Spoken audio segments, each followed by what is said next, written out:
Voilà. Esanga ekoti mai. Drone CH4 a visité Goma.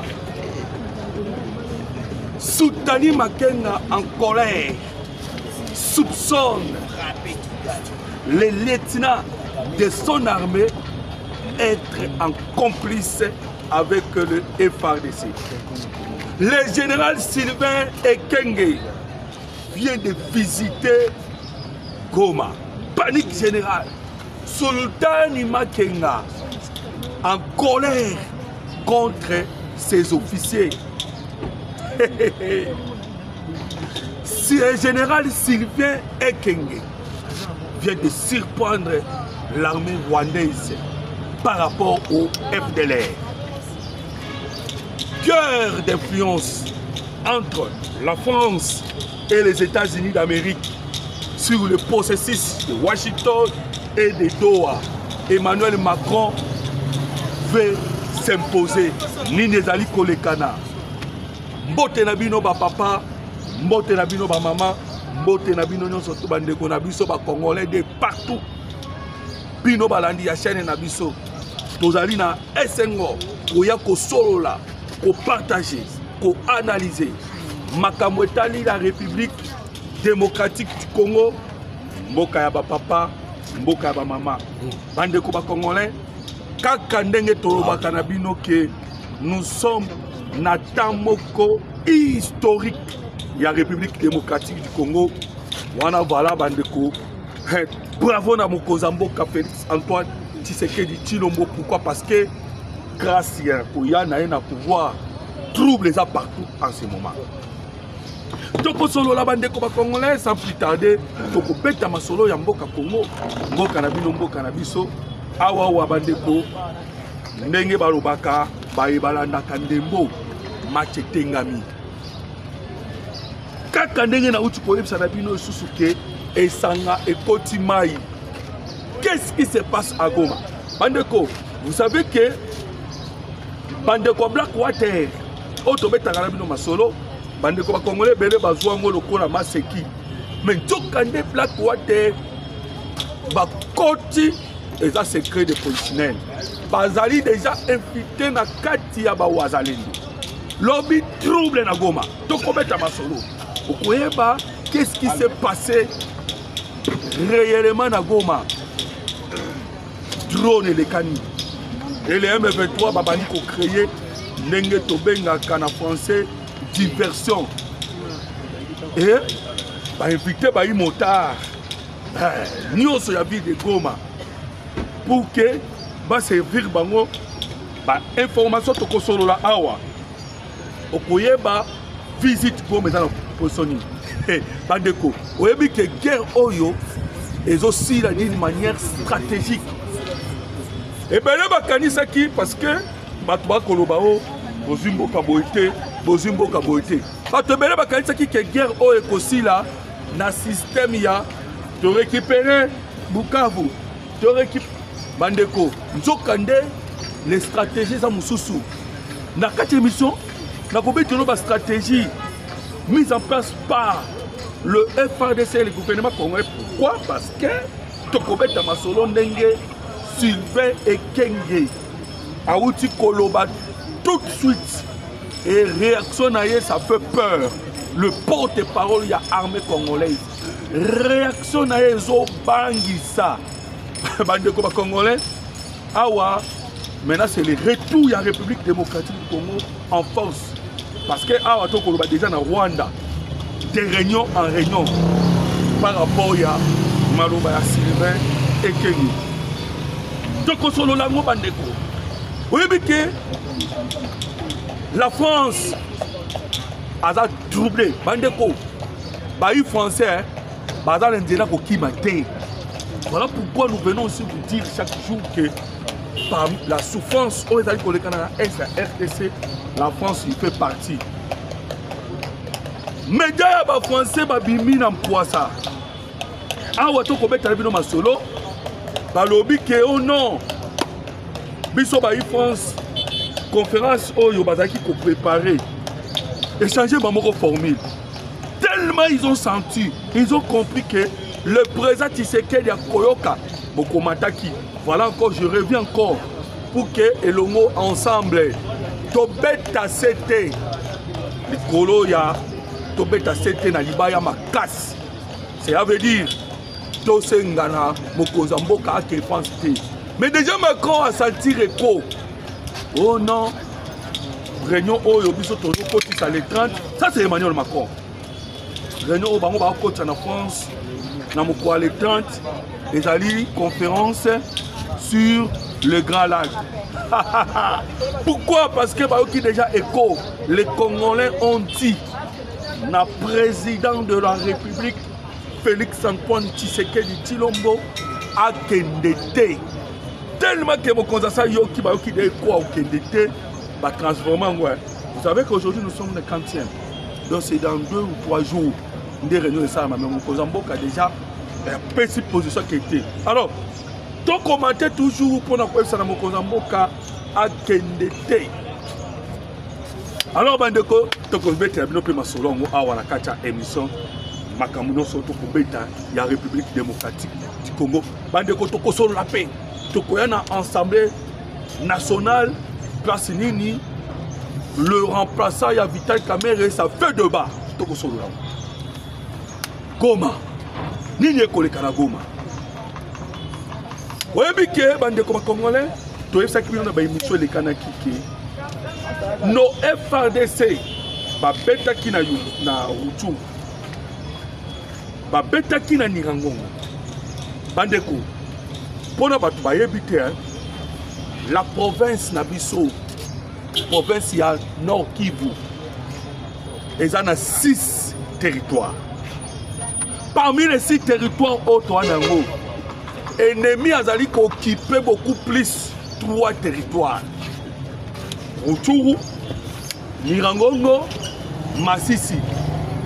Alors, na Walikale, na territoire ya Lubero, na Beni, bazaka mukie, na Beni kutubate. Mais moi mukie na Walikale, contrôler, toujours contrôler, na moi mukie na Lubero. Mais ma solo to kobeta awa, la force aérienne, auto kobenga par nos avions de chasse. Drone, bandeko. Vous voyez que drone, à Matakatina, 20 km de colo. 20 km au monde à terre. Saint-Père, ou à Bengue Saint-Père. Dernier na uti koye biso ke esangai kotimai. Bandeko, obayebi, esangate ezali île. Nde tobenga kana français. Et kotimai, awa tokolo bana Goma, trouble. Balamuki, bakomi obenga population lobi dimanche. Boya, boya, boya, ça ne va pas. Réunion na Rwanda, réunion bandeko, pour na koyeba que awa nous sommes maintenant en danger. La présence ya CH4 na Goma et Kosani. Voilà. Comme je vous l'ai dit déjà que la guerre Oyo, Mokozamboka Félix Antoine Tshisekedi Tshilombo, a lobby azo silisa yango d'une manière stratégique. Et donc on a États-Unis d'Amérique. On a deuxième partie de l'émission. Okoyoka Yomoko, l'agitation de la France. La France déjà est inquiète. Pourquoi? Parce qu'il y a une pression américaine sur le processus de Doha, ainsi que le processus de Washington et les États-Unis d'Amérique qui viennent de fixer Bandeko la toute dernière date. On a eu tout Koyeb Sabino, Yamukolo, il y a le 13 novembre. Tokobeta Masolo wana. Mais tozana nous, na niveau ya Goma, na betelo du solo ya Saint-Pierre. Saint-Pierre au Babenga, au monde a bien, soka Mathilde Kolo, na combat drone CH4. Bande Koba Congolais, événement les cani, panique. Nous avons neutralisé les bases, les 3 cibles. Nabeta Kibino du solo wana ba émission le cani. 3 cibles autobeti. Nous avons neutralisé. Bandeko, laissez-moi d'abord vous dire que les États-Unis d'Amérique ainsi que Donald Trump. Bande Koïza soit combattre amateur. Il y a eu d'abord une vidéo ezali. Place Donald Trump. N'a pas ça animé dans la souka pour non surtout Congolais tout à combien on a coupé ces vidéos. Pourquoi? Parce que moi je me considère que tout contre l'armée numérique rwandaise. Donald Trump a tellement ça vraiment boyé. John Clark qui est le numéro 1, il y a renseignement américain, CIA. Et il lui pose la question, bande de vidéo ça. Alors tourner question. Toza wapi na makambo etali la République démocratique du Congo et le Rwanda. Alors, c'est pour vous dire quoi? Ndenge to kobeta bino masolo, toza déjà na renseignement américain na maboko na biso. Voilà pourquoi oyoki ba victoire auto kozwa. Maintenant, Tshisekedi a eu déjà ordre pour ne pas dire. A eu déjà auto baka le go. Il y a quoi attaquer. Et Mokozamboka pesi na FARDC. FARDC a bête d'attaque ciblée. Voilà pourquoi on a accepté nos trois cibles. Et bah ici Mokozamboka doit épargner les civils. Et aujourd'hui, et le monde a vu les 3 cibles. 1. Cible à Zanani. Des officiers rwandais. Liste, nana liste na bango ba kufia désordre et des vidéos bon mon abino moko à partir à satellite ndenge cimetière canon béton. Première cible des officiers rwandais. Guerre ici stratégiquement. Deuxième cible bande koto semino déjà. Ce sont des logistiques et des matériels. Nous sommes tombés dans le dépôt d'armes et tout. Et nous avons déjà atteint cela. 3e cible, parce que je vous ai parlé de 3 cibles. 3e cible, Tokomi Kobeta Sikoyo, carré minier. Source de la guerre. Parce que nous devons savoir que le cause pour la guerre, au niveau de l'Est de la République démocratique du Congo, c'est le pillage de la minerie. Il y a moi, bon, ça va. Oui, mais il y a un Angolais, c'est la naine. Tant que bandi ko tcha ba mine partout, oye bo boubou o de bombarder, oye bo bombarder. Ba to komi ba mo décourager. Et c'est ça auto komi ko sala. Drone na biso etala kabo, oye ka ko exploiter boubou boubou. Wana ba ko épargner oté. Je pense que beaucoup en a de partout. Yo ke na ko exploiter, yeba ka ke soko komi place o ya ko exploitation, ya or au Kobetama. Au Kobetama, d'ailleurs, nous, il faut savoir que drone wana a la 48 heures likolo, drone wana zobeta na tongo, zobeta na moi, zobeta na butu. Donc vous allez être surpris au salaka boye, au exploité au kibou, parce que c'est le 3e cible. Au monde de guerre aussi là. C'est maintenant où tu connais le canard. Défection. Le militaire rwandais, nos militaires FARDC, Bandeko Banamboka Congo Bana Masisi ya Rutshuru, Bandeko Bakotsa Bango armé par la force, Bango tout, Bazo Bima, Bazo qui est une région de la FARDC, la défection, Bokari même na colonel, mon colonel, Atombaki. Dans la guerre qui est na Kosila Bandeko. Ce n'est pas pour y avoir mon isikoyo, les Français, les Kobima. Mais avant d'aller au français, parce que nous avons fait un solo wana na 2e partie de l'émission. Mais après réunion, Bandeko Makenga Kotisi directement à Bengiba officier. Nous avons fait Bandelike et Sanga et Kotima Ibo Baby. Je t'ai dit, je vais simplement vous dire que dans le moment où division. Vous savez déjà que na Katanda, ceux qui confiance sur lui, il y a que c'est la fin. Ah, tu as confiance sur lui. Soudani Makenga soupçonne ses lieutenants en complicité avec le FARDC pour que Bateka positionnement na bango. Lobi a kangi ba téléphone na bango dans des autres. Venez nous dire, boy biso, nani a trahir. Bandeko, comprenez déjà que drone a circulé Goma. Drone déjà à côté, à d'autres partout, à Betu Routourou. On a bandeko baby Routourou na Nirangongo, il faut les Kagoma pour comme na Nirangongo. Mais comment kuna no so etambola. Déjà il faut comprendre que na trois cibles na Ibsekio, na deuxième cible oyo les FARDC ça kobeta, il s'agit d'un système anti-aérien rwandais ou attaque na Goma. Au moins sikoyo Kagame a beli Goma a protéger na Rwanda, a suko protéger l'est de la République démocratique du Congo. Kagame a un trouble. Mais il y a une révélation. J'ai une révélation à vous donner. Les alliés sous secret à polichinelle. Parce que vous reprochez à Kabiso Tang non so, vous même ça va s'écrire. Aimez l'émission de Congolais. Après il y a une révélation. Aimez l'émission, partagez les liens et aussi commenter pour que on permette un peu Bandeko.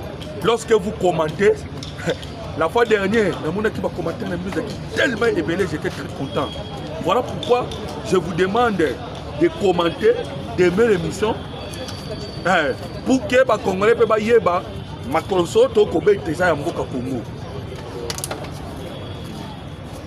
Ndenge to kobe ta masolo bandeko.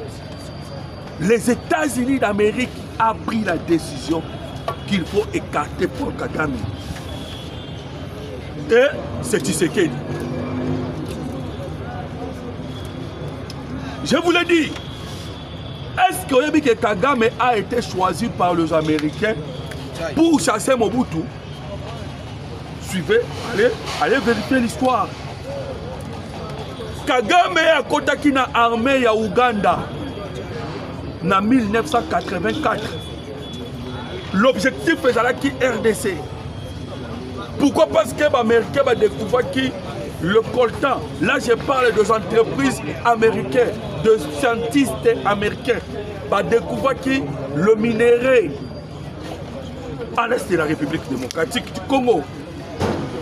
Et maintenant, il fallait faire partir Mobutu. Et la personne qui mission, c'était qui? C'était Paul Kagame. Et pour que les Américains comment na objectif qu'est-ce que les Américains ont fait? Les Américains ont vu Kagame, mis dans l'armée à Ouganda. Ils ont formation, ils ont renseignement mobimba. Et les Américains, qui coachent SEMI. SEMI, c'est le meilleur service de renseignement en Afrique centrale. Bande de Congolais, est-ce que vous avez vu que les Américains peuvent avoir un service de renseignement en République démocratique du Congo? Les Américains l'ambassade des États-Unis d'Amérique au Congo. Vous savez que cette ambassade des États-Unis d'Amérique est allée construire et na coût à combien? Milliards, hein? Et vous savez, l'aéroport international d'Indil sera construit par les Américains. Bandeko, awa maintenant service à ma casse à Kovanda. Sachez-le bien que les Américains ont formé na bango. C'était Paul Kagame Amataki, Nendjeta Zokita. Amataki Nendjeta Américain, Aokita Nendjeta Américain. Oh yo bazwa qui est, pesa qui est mission à quoi ça Mobutu. Et il était très fier na yango.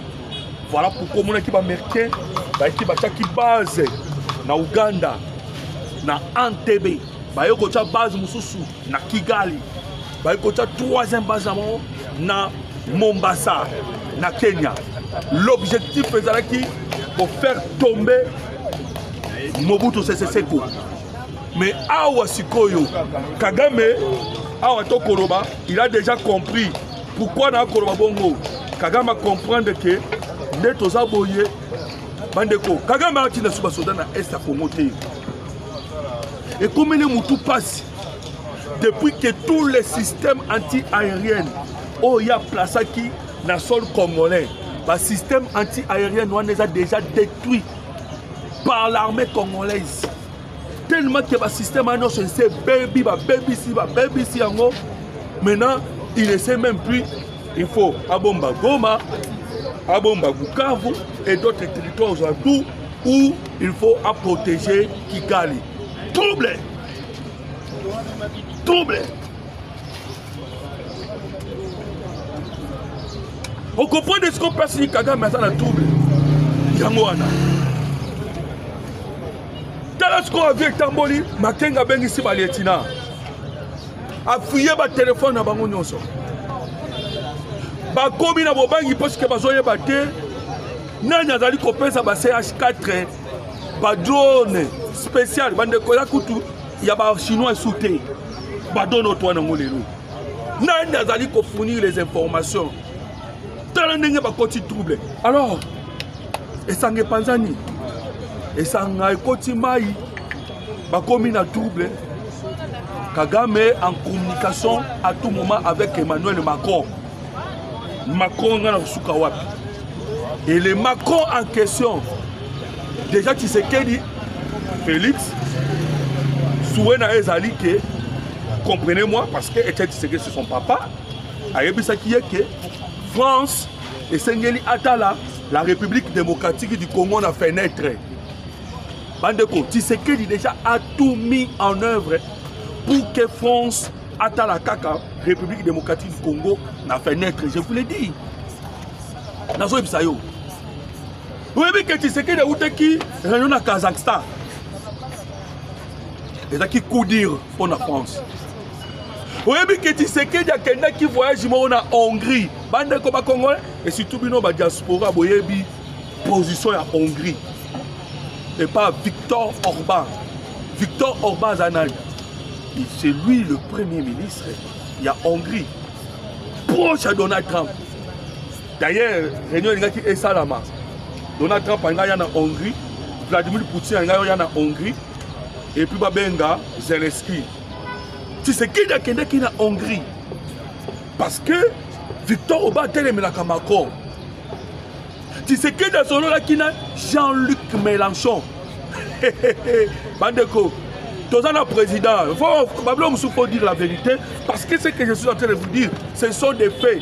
Tu sais qu'il y a Jean-Luc Mélenchon, ce sont des opposants. Il y a Emmanuel Macron. Il faut aussi couler Macron. Pourquoi? Parce que Macron a lancé des défis contre les Congolais. Et il vient organiser une conférence. On a aussi la conférence pour la Makambo Italie. Situation humanitaire na SARDC.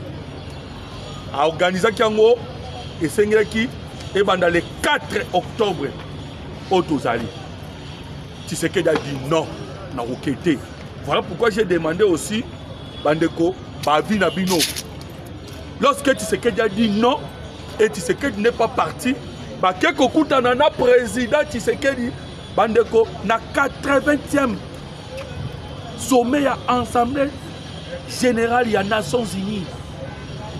Tête à tête entre le président Tshisekedi et Emmanuel Macron. Pendant 1h30, Macron a zoné la caca.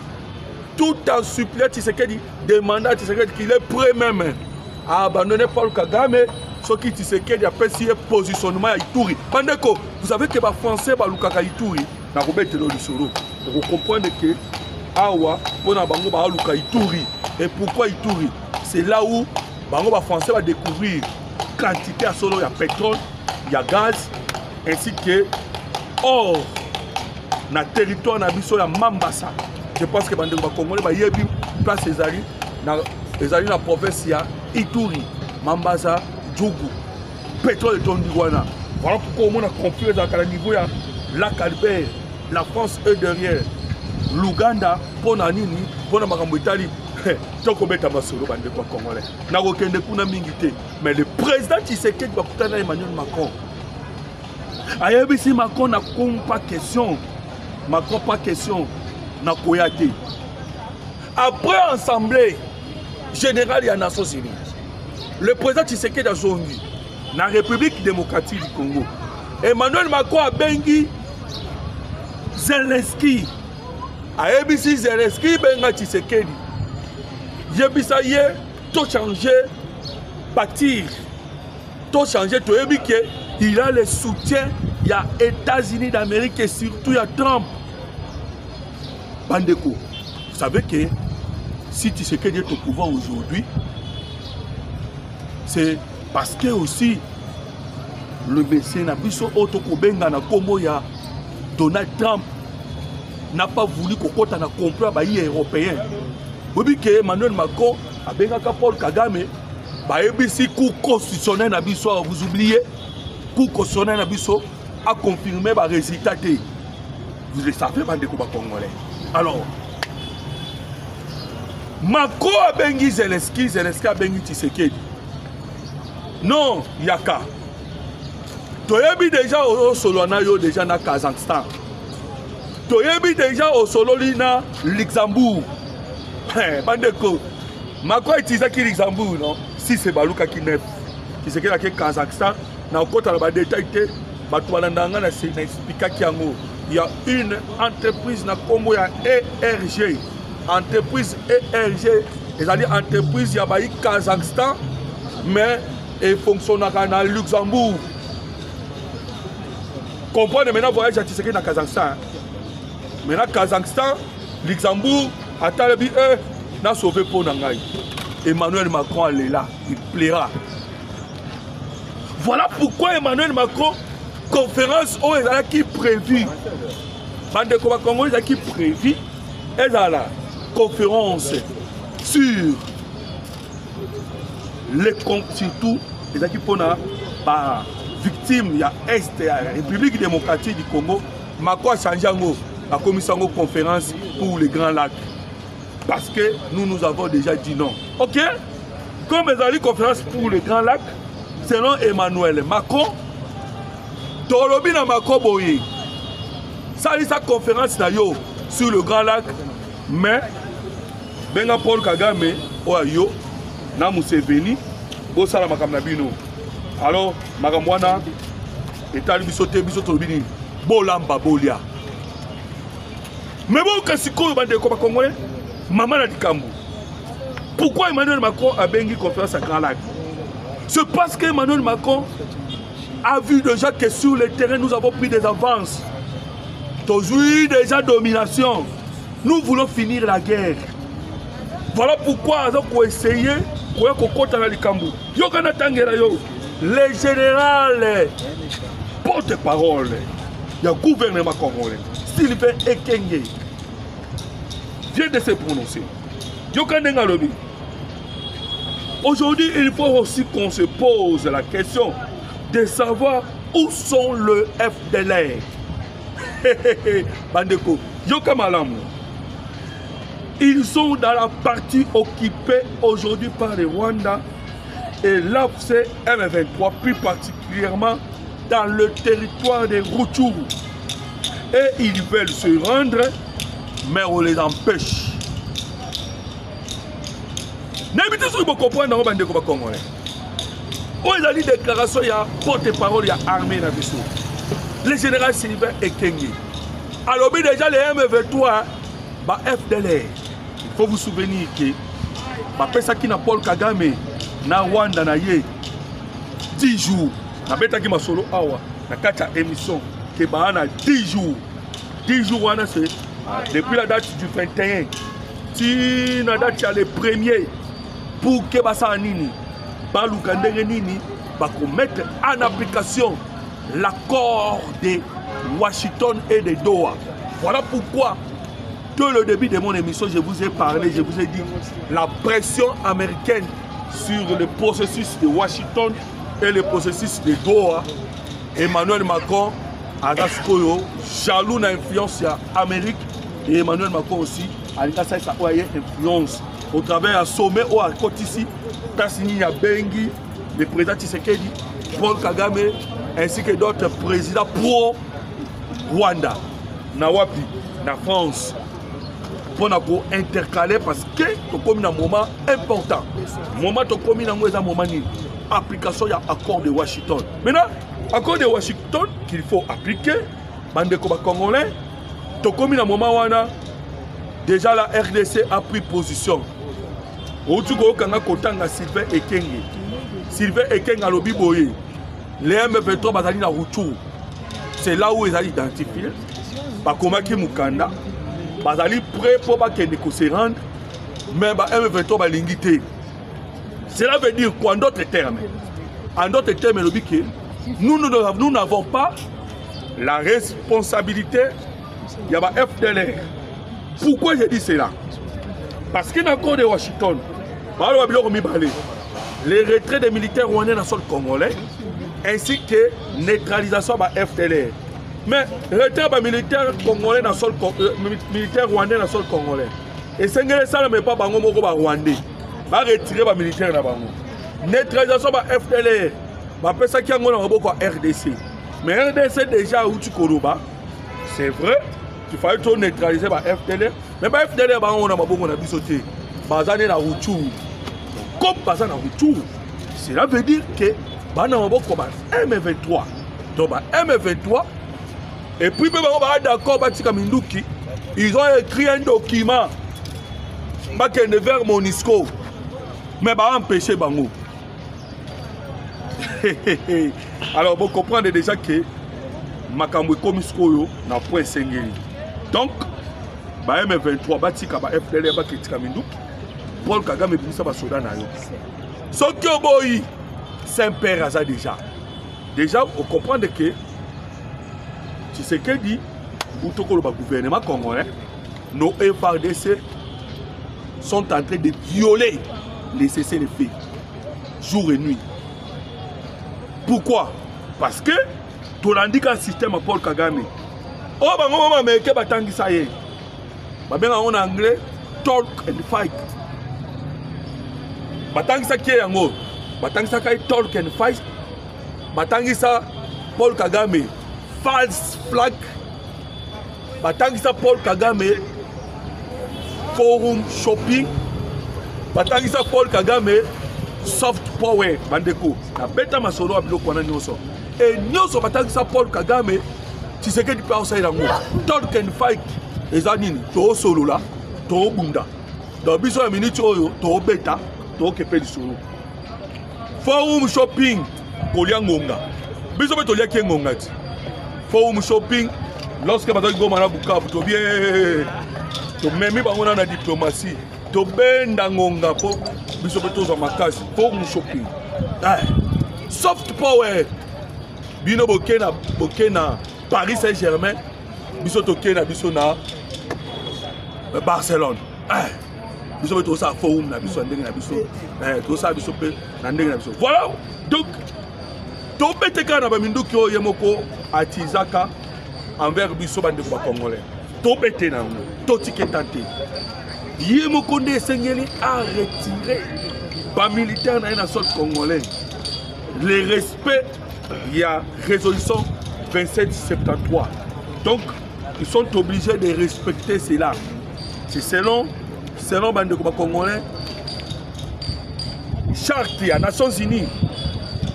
Mais Kagame a violé cela. Alors, comprenez que dans la minute Oyo, nous avons très conditionné les bandes de panique ezali, panique les quitte tellement makasi. Yango moni bango. Bakotisi lobby ba réunion na Goma babengisi ba moto kaka pona Saint-Père oto bengaka na kombo ya drone CH4 babengaka ya moko bongo mais za drone CH4 babengaka parce que amataka tellement likolo 24 000 km. Vous imaginez place que tu as vu comme raté amataka likolo et a vendu pendant 48 heures à Otala a beta na butu a beta na moyi. Pourquoi? Comprenez que Bandeko, c'est la fin de la guerre. Le président Tshisekedi, Bandeko Congolais, les stratégies mises en place. Mais Yoka, tu vas comme récupérer Bamboka, tu vas comme récupérer Mboka comme Wazalendo. Voilà le dimanche. Après des rides affrontements ce week-end, plusieurs sources locales confirment que les Ouazalendo ont pris des localités. Au pluriel, des localités.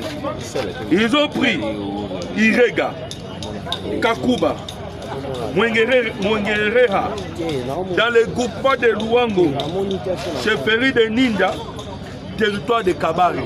Vous comprenez? Des petits villes, pas congolais, vous êtes à solo. Tant on récupérer, vous n'avez pas compris qui vient. Vous êtes à solo. Mais tant que vous avez na minute où récupérer tellement bien qu'on récupère Sikoyo, ma pessi en Moscou, ma boca, ma Wazalendo. Et ce sont les Wazalendo qui récupèrent des localités.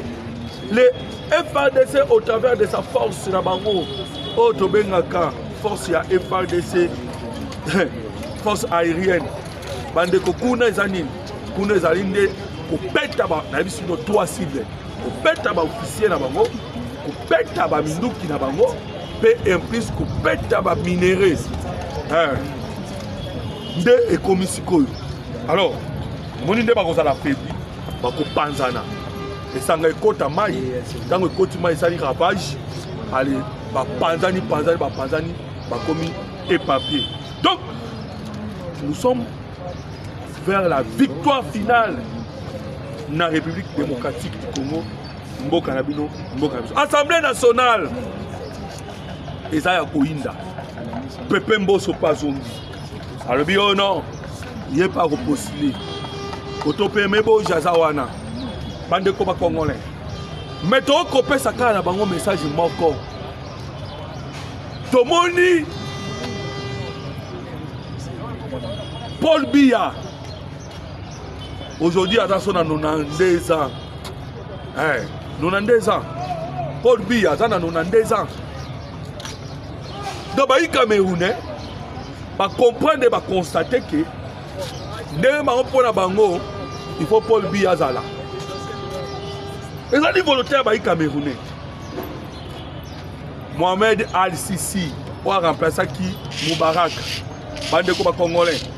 Yepene Ngazaboye. Si les gens d'Égypte kakaye. C'est seulement les Égyptiens. Pourquoi? Parce que Bamou na makabwe kotambola kitoko. Voilà. C'est l'objet sopé. Parce que talent soké na Côte d'Ivoire, l'objet boyoka qui non. Les résultats bimi Ouattara 4 mandats. Il est tenté de continuer. Biso le quoi victoire bitumba na monde mobimba.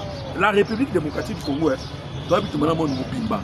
Voilà pourquoi ils nous ont envoyé des mercenaires. Le quoi ba Moïse Katumbi, ba Hippolyte Kanambe avec Basali et Kinina ba traître. Ensemble, dans l'objectif, il y a quoi ça au Tchakalassé, de souffrir la guerre il y a 30 ans, bande de Congolais, tout changer la constitution. Le président a collé à l'Assemblée nationale et c'est a changé la constitution. Toute la constitution n'a pas de Congolais. Des Congolais, on a changé la constitution. Et après, tu sais que tu as la liberté. Tu sais que tu as la liberté. Mais tu sais qu'il faut que tu aies moins de temps pour te accomplir la mission aux alliés. On va changer la lumière pour que toi, tu sois sous la cima. Non. Tu sais qu'elle peut nous servir même 20 ans. Tu peux si étranger 18 ans. Étranger 18 ans. À 18 ans, vraiment, quand il y a 18 ans. Si au moins, on a vendu, non. Il faut changer la constitution. Tout le monde, la loi, les droits, il faut changer la constitution. Changeons la constitution pour toute la constitution. Il y a des Congolais. Vraiment, c'est Makassi. Alors, voilà pourquoi tu es ici. Maintenant, nous avons bande Congolais parce que vous avez qui ébélé, vous avez qui colanda biso na chaîne Nabino, chaîne Nabiso. Comme il m'a dit ça que vous aimez notre émission, vous partagez les liens. Contactez biso na piste 243 89 40 330 80. Soutien à yo, Tokobo et Ramoté. Merci beaucoup. Que Dieu vous bénisse.